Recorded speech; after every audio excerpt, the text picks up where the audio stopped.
Most states have completed their redistricting maps ahead of this year's midterm elections.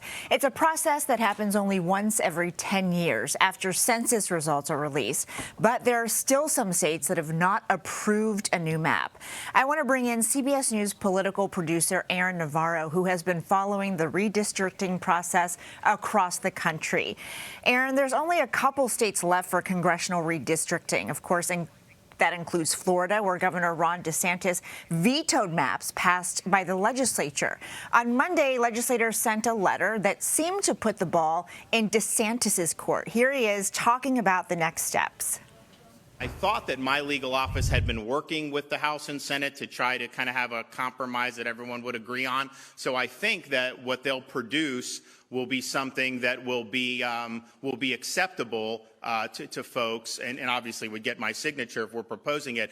It will, though, have North Florida drawn in a race-neutral manner. I mean, we are not going to have a 200-mile gerrymander that divvies up people based on the color of their skin. That is wrong. That is not the way we've governed in the state of Florida.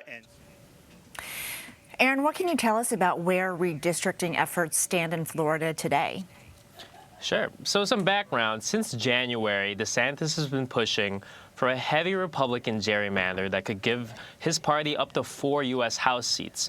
As you mentioned, he vetoed the proposal from legislators there because those proposals probably would have given them only 2 House seats. And just an hour ago, he proposed another map that would still give them the 4 House seats. So he's definitely driving this process. As you mentioned, the letter, legislators say that the ball is in his court right now. You know, they're going to maybe pass and give the rubber stamp to whatever he proposes, but they're going to let him fight it out in court.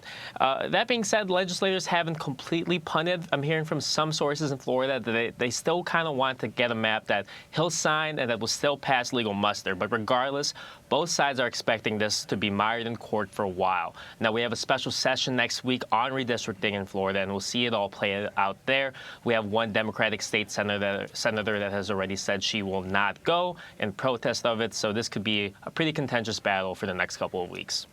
And it's not just in Florida. We've seen a lot of these maps end up in court challenges, with some going all the way up to the U.S. Supreme Court. What have they said about redistricting, and how could that impact the next decade of maps? Sure. So for the most part, they've punted a bit till after this election. They stayed away from making any changes to maps.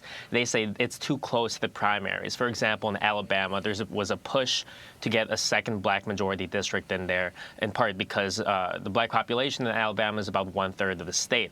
A federal court said that, yes, you should redraw the map and include that second district. But the Supreme Court said, no, don't change the district. It's too close to the primary. Can't do that. So for the most part, that's been a trend. But what this could be impactful for is that they could rule on some crucial Voting Rights Act clauses when it comes to redistricting after the 2022 election. And that could really impact the representation of minority communities in these districts. And one other thing to note is that some justices on the Supreme Court have talked about the Constitution's election clause and giving more power to the state rather than the federal government when it comes to election laws, when it comes to maps. How they rule on these redistricting cases after 2022 could impact how much power states have on election laws and drawing maps, and how much overview and what the federal government could actually do about it. But we have seen a lot of states complete their redrawing process.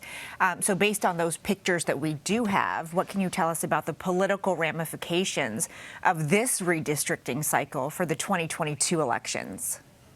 For the most part, the map has shrunken. The amount of competitive seats taken off the table is between 10 to 20 seats, depending on the numbers that you use. And this is a big impact for House Republicans. Obviously, they have a good cycle in front of them. They have a good political environment in front of them. But the gains many people were predicting, the gains we saw right in the 2010 midterms of 50-plus seats, that could be shrunken because there are just less seats to compete in and less battleground swing seats. And it also means that primaries are going to be really where House races are won, you know, on the far right and far left. Just given how partisan the country is, the map right now will make sure that primaries will be where candidates really win the races. All right. Thank you so much, Aaron Navarro, and hope you come back soon. Thank you.